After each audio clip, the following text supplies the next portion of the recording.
चित्तविभ्रान्ताः मोहजालसमावृताः प्रसक्ताः कामभोगेषु पतन्ति नरकेषु च आत्मसम्भाविताः स्तब्धाः धनमानमतान्विताः यजन्ते नाम यज्ञैस्ते दम्भेनाविधिपूर्वकम् अहङ्कारम् बलम् दर्पम् कामम् क्रोधम् च संस्कृताः मामात्मपरदेहेषु तद्विषन्तोऽभ्यसूयकाः तानहम् द्विषतक्रूरा संसारेषु न राधमान् शिवान्यजस्रमशुभान् आसुरीष्वेव योनिषु आसुरीं योनिमापन्नाः मूढा जन्मनि जन्मनि मामप्राप्यैव कौन्तेय ततो यान्त्यधमां गतिम् त्रिविधम् नरकस्येदम् द्वारम् नाशनमात्मनः कामक्रोधस्तथा लोभः तस्मादेतत्त्रयम् त्यजेत् एतैर्विमुक्तः कौन्तेय तमोद्वारैस्त्रिभिः नरः आचरत्यात्मनः श्रेयः ततो याति पराम् गतिम् यशास्त्रविधिमुत्सृज्य वर्तते कामकारतः न स सिद्धिमवाप्नोति न सुखम् न पराम् गतिम् तस्मात् शास्त्रम् प्रमाणन्ते कार्यव्यवस्थितौ ज्ञात्वा शास्त्रविधानोक्तम् कर्म कर्तुमिहार्हसि ॐ तत्स इति श्रीमद्भगवद्गीतासु उपनिषत्सु ब्रह्मविद्यायाम् योगशास्त्रे श्रीकृष्णार्जुनसंवादे दैवासुरसम्पद्विभागयोगो नाम षोडशोऽध्यायः। हरिः ओम्। अथ सप्तदशोऽध्यायः। दत्तात्रेयविभागयोगः। अर्जुन उवाच ये शास्त्रविधिमुत्सृज्य यजन्ते सत्त्वयान्विताः येषाम् निष्ठा तु का कृष्ण तत्त्वमाहो रजस्तमः। श्रीभगवानुवाच त्रिविधा भवति श्रद्धा देहिनाम् सा स्वभावजा सात्विकी राजसी चैव तामसी चेति तां शृणु तत्त्वानुरूपा सर्वस्य श्रद्धा भवति भारत। श्रद्धामयोऽयम् पुरुषः यो यच्छ्रद्धः स एव सः यजन्ते सात्विका देवान् यस्य रक्षां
श्रेयम्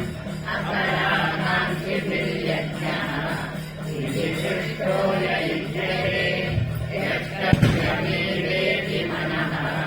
समाधाय स सात्विकः अभिसन्धाय तु फलम् सम्भातमपि दैवयत् युज्यते भरतश्रेष्ठः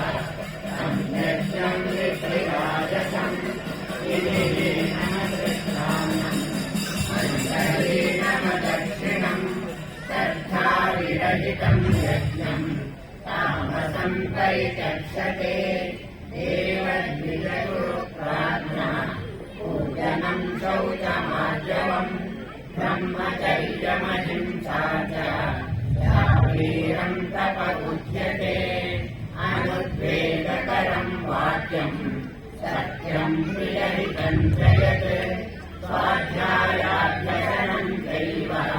वाङ्मयम् तपमुच्यते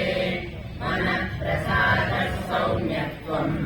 मौनमात्मविनिग्रहः भावसंशुद्धिरित्येतत् तपो मानसमुच्यते श्रद्धया परया तप्तम् तपस्तत्त्रिविधम् नरैः अफलाकाङ्क्षिभिर्युक्तैः सात्विकम् परिचक्षते सत्कारमानपूजार्थम् तपोदम्भेन चैव यत् क्रियते सदितः प्रोक्तम् राजसम् जलमध्रुवम् मूढग्राहेणात्मनो यत् पीडया क्रियते तपः परस्योत्सादनार्थम् वा तत्तामसमुदाहृतम् दातव्यमिति यत्दानम् वीर्यतेरुपकारिणे देशे काले च पात्रे च तद्दानम् धार्मिकम् कृतम् यत्तु प्रत्युपकारार्थम् फलमुद्दिश्य वा पुनः क्रियते परिक्लिष्टम् तद्दानम् राजसंस्कृतम् फले च काले यद्दानम् अपरेभ्यश्च दीयते असत्कृतमवज्ञातम् तत्तामसमुदाहृतम् ॐ तत्सदिविशेषः ब्रह्मणस्त्रिविधः स्मृतः ब्राह्मणास्तेन वेदाश्च यज्ञाश्च विदिताः पुरा तस्मादो विद्युदाकृत्य यज्ञदानतपक्रियाः प्रवर्तन्ते विधानोक्ताः सततम् ब्रह्मवादिनाम् तदित्यनभिसन्धाय फलम् यज्ञतपक्रियाः दानक्रियाश्च विविधाः क्रियन्ते मोक्षकाङ्क्षिभिः सद्भावे साधुभावे च तदित्येतत् प्रयुज्यते प्रशस्ते कर्मणि तथा तच्छब्दः यज्ञे तपसि दाने च स्थितिः सदिति चोच्यते कर्म चैव तदर्थीयम् तदित्येवाभिधीयते अश्रद्धयायुतम् दत्तम् ततस्तप्तम् कृतम् च यत् अतदित्युच्यते पार्थ न च तत्प्रेज्यनो इह ॐ तत्सदिति श्रीमद्भगवद्गीतासु उपनिषत्सु ब्रह्मविद्यायाम् योगशास्त्रे श्रीकृष्णार्जुनसंवादे श्रद्धात्रयविभागयोगो नाम सप्तदशोऽध्यायः। हरिः ओम्। अष्टादशोऽध्यायः मोक्षसंन्यासयोगः। अर्जुन उवाच सन्न्यासस्य महाबाहो तत्त्वमिच्छामि वेदितुम् यागस्य दर्शेश कृतज्ञेषु निषूदन। श्रीभगवानुवाच काम्यानाम् कर्मणाम् न्यासम् सन्न्यासम् कवयो विदुः सर्वकर्मफलत्यागम् राहुस्त्यागम् विचक्षते।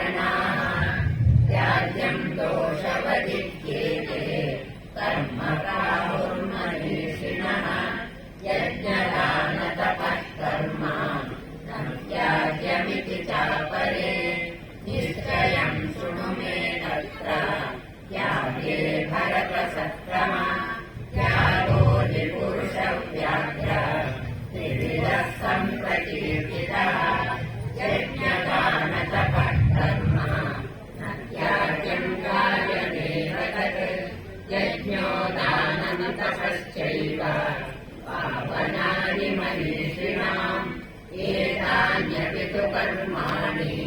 सङ्गम् त्यक्त्वा फलानि च कर्तव्यानीति मे पार्थ निश्चितम् मतमुत्तमम् नियतस्य तु सन्न्यासः कर्मणो नोपपद्यते मोहार्थस्य परित्यागः तामसः परिकीर्तितः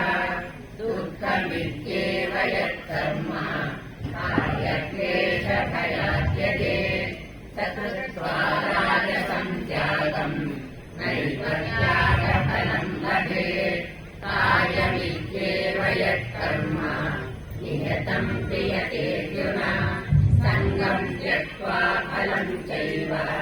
सत्यागः सात्विको मतः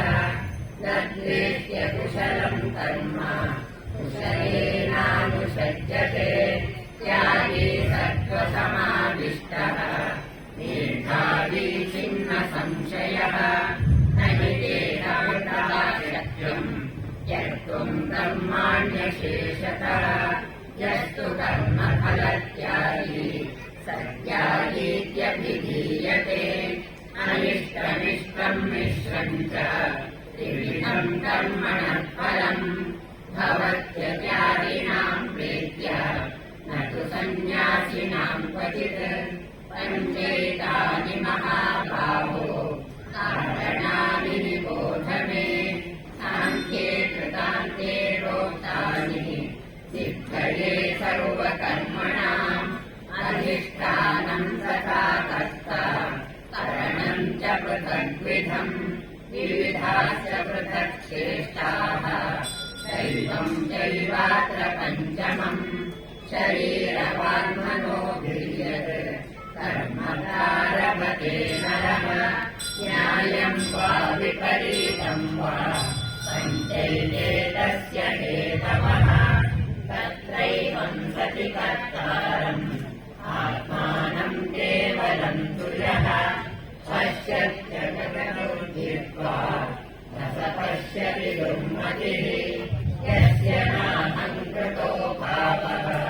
बुद्धिर्यस्य न लिप्यते हत्वापि स इमाम् लोकान् न हन्ति न निबध्यते ज्ञानम् ज्ञेयम् परिज्ञाता त्रिविधा कर्म चोदना करणम् कर्म कर्तेति त्रिविधः कर्म सङ्ग्रहः ज्ञानम् कर्म च कर्ता च त्रिधैव गुणभेदकः प्रोच्यते गुणसङ्ख्यानि यथावत् शृणुतान्यपि सर्वभूतेषु येनैकम् भावमव्ययमीक्षते अविभक्तम् विभक्तेषु तज्ज्ञानम् विद्धि सात्विकम् पृथक्त्वेन तु यज्ञानम् नानाभावान् पृथग्विधान् वेत्ति सर्वेषु भूतेषु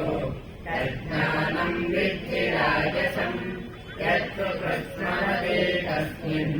कार्ये सत्त्वमहैतुकम् अतत्त्वार्थवदल्पम् च तत्तामसमुदाहृतम् नियतम् सङ्गरहितम् अरागद्वेषतत्कृतम् अफलप्रेप्सुना कर्म यत्तत् सात्विकमुच्यते यत्तु कामेषु न कर्म साहङ्कारेण वा पुनः क्रियते बहुलायासम् तज्जायसमुदाहृतम् अनुबन्धम् क्षयम् हिंसाम्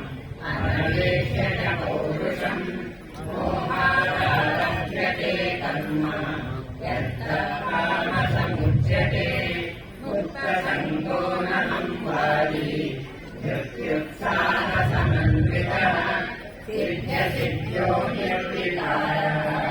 तथा सात्विकमुच्यते रागी कर्मफलप्रेप्सुः युक्तो हिंसात्मको शुचिः हर्षशोकान्वितः राजसः परिकीर्तितः अयुक्तः प्राकृतस्तप्तः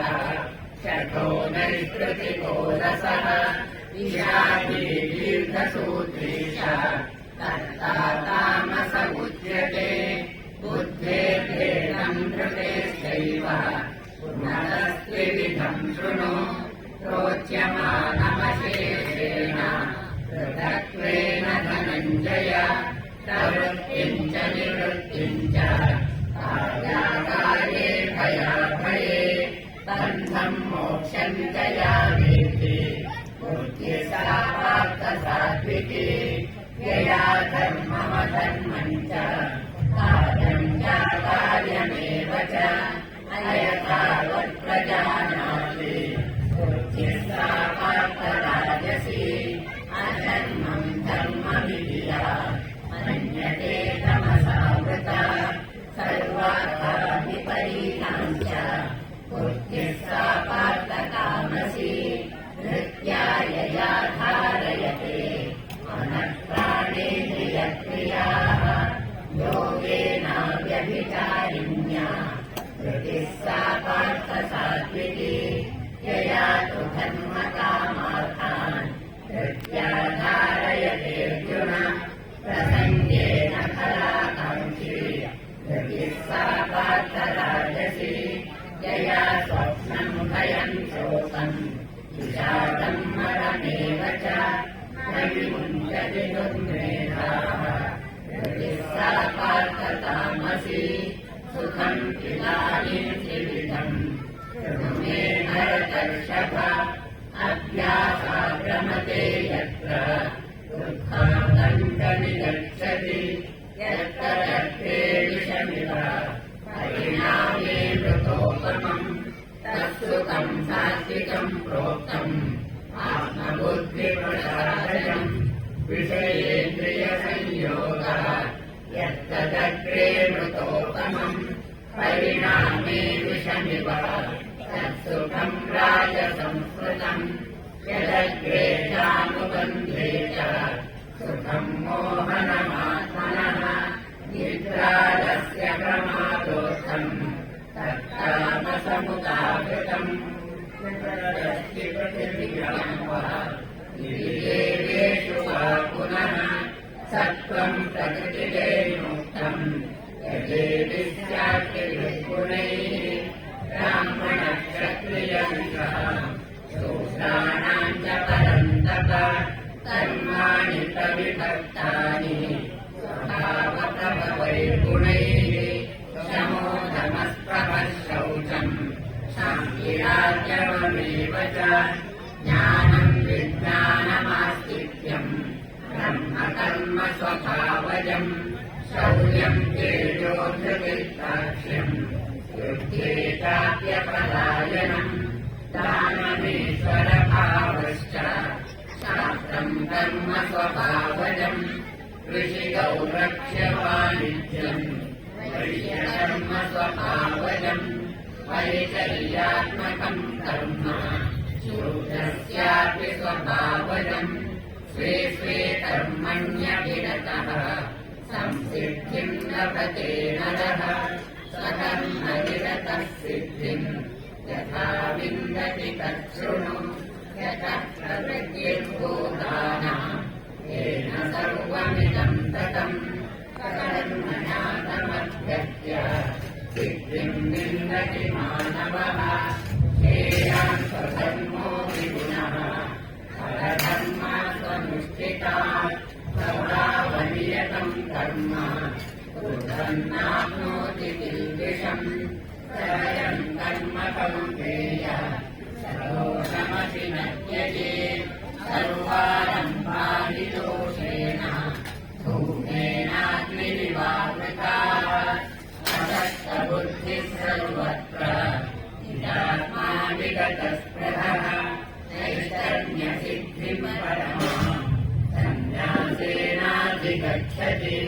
सिद्धिं प्राप्तो यथा ब्रह्म तथाप्नोति निबोध मे समासेनैव कौन्तेय निष्ठा ज्ञानस्य या परा बुद्ध्या विशुद्धया युक्तः धृत्यात्मानं नियम्य च शब्दादि विषयान् त्यक्त्वा रागद्वेषौ व्यदस्य च विविक्तसेवी नद्वासी यथवाक्काय मानसः ज्ञान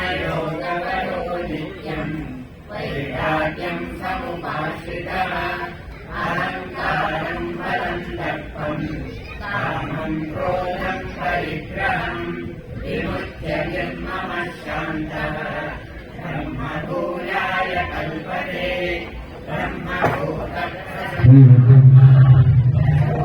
ಅಶುದ್ಧಗತಿಯಲ್ಲಿ ಮಹಾಮಂಗಳಾರತಿಗೆ ಅಶುದ್ಧಗತಿ ನಡೆದಿದೆ. ಎಲ್ಲ ಭಕ್ತರು ಅಶುದ್ಧಗತಿಯ ಪ್ರಯೋಗಗಳನ್ನು ಕೇಳಿಕೊಳ್ತಾರೆ. ಅಶುದ್ಧಗತಿ ಬಿಟ್ಟು ಮಹಾಮಂಗಳಾರತಿಯನ್ನು ಮಾತ ಭಗವದ್ಗೀತೆಯಿಂದ ಅಶುದ್ಧಗತಿಯ ಬೋರ್ಡ್ ಮಾಡುತ್ತಿದ್ದಾರೆ.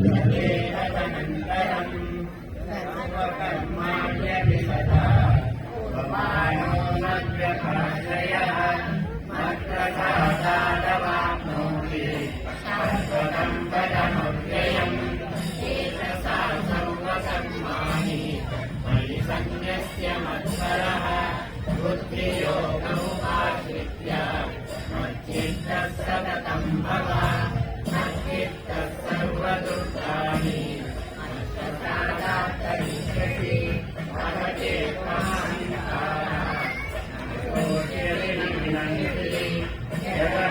यदहङ्कारमनुसृत्य अयोध्यदिति मन्यते नित्यैष व्यवसायस्ते स्वाम्योच्यते भारतेन कौन्तेयः भद्रस्तेन कर्मणा कर्तुं नेच्छसि यन्मोहः कलिष्यस्य वशोऽपि तत् ईश्वरः सर्वभूतानां हृद्देशेषु न तिष्ठति भ्रामयन् सर्वभूतानि यन्त्रारूढानि मायया तमेव शरणं गच्छ सर्वभावेन भारत तत्प्रसादां परां शान्तिं स्थानं प्राप्स्यसि शाश्वतम् इति ते ज्ञानमाख्यातं बुद्ध्याद्बुद्ध्यकरं मया गुरुश्रेण दशेन सचेष्यसि तथा कुरु सर्वबुद्ध्यकमं भूयः मे परमं वचः विश्वोऽसि मे दृढमिति ततो वक्ष्यामि ते हितम् मन्मना भव मद्भक्तः मध्याये मां नमस्कुरु मामे वैष्यसि कस्यन्ते प्रज्ञानेषु योऽसि मे सर्वधर्मान् परित्यज्य मामेकं शरणं व्रज अहं सर्वपापेभ्यः मोक्षयिष्यामि मा शुचः प्रियं ते नातपस्ताय नाभक्ताय कदाचन न चाशुश्रूषते भाष्यम् न च मां योऽभ्यसूयति चैवं परमं गुह्यम् मद्भक्तेष्वपि दास्यति भक्तिं मयि परां कृत्वा मामे वैष्यस्य संशयः न च तस्मान् मनुष्येषु तस्मिन् मे प्रियकृत्तमः कविता न च मे तस्मात् अन्यः प्रियकरो भुवि अध्येष्यते जयमिमम् यज्ञं संवादमावयोः ज्ञानयज्ञेन तेनाहम् विश्वस्यामिति मे मतिः श्रद्धावाननसूयश्च शृणुयादपि यो नरः कोऽपि मुक्तः सुखान् लोकान् प्राप्नुयात् पुण्यकर्मणाम् तस्मिदेकच्छ्रुतं पार्थः प्रयल्पाकेन चेतसा सच्चिदज्ञानसम्मोहः नष्टस्ते धनञ्जय अर्जुन उवाच नष्टो मोहस्मृतिर्लब्धा तत्प्रसादान्मयाच्युत हितोऽस्मि गतसन्देहः करिष्ये वचनं तव सञ्जय उवाच नित्यहं वासुदेवस्य पार्थस्य च महात्मनः संवादमिमाश्रौषम् अद्भुतं रोमहर्षणम् व्यासप्रसादात् एतद्गुह्यमहं परम् योगं योगेश्वरात् कृष्णः साक्षात् कथयत स्वयम् राजन् संस्मृत्य संवादमिममद्भुतम् केशवार्जुनयोः पुण्यम् यस्यामि च मुहुर्मुहुः तच्च संस्मृत्य संस्मृत्य रूपमत्यद्भुतम् हरे विस्मयो मे महाराजन् हृष्यामि च पुनः पुनः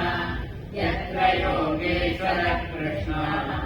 यत्र पार्थो धनुर्धरः तत्र श्रीर्विजयो भूतिः गृहाणि जन्मतिर्मः ॐ तत्सदिति श्रीमद्भगवद्गीतासु उपनिषत्सु ब्रह्मविद्यायाम् योगशास्त्रे श्रीकृष्णार्जुनसंवादे मोक्षसंन्यासयोगो नाम अष्टादशोऽध्यायः हरिः ओम्।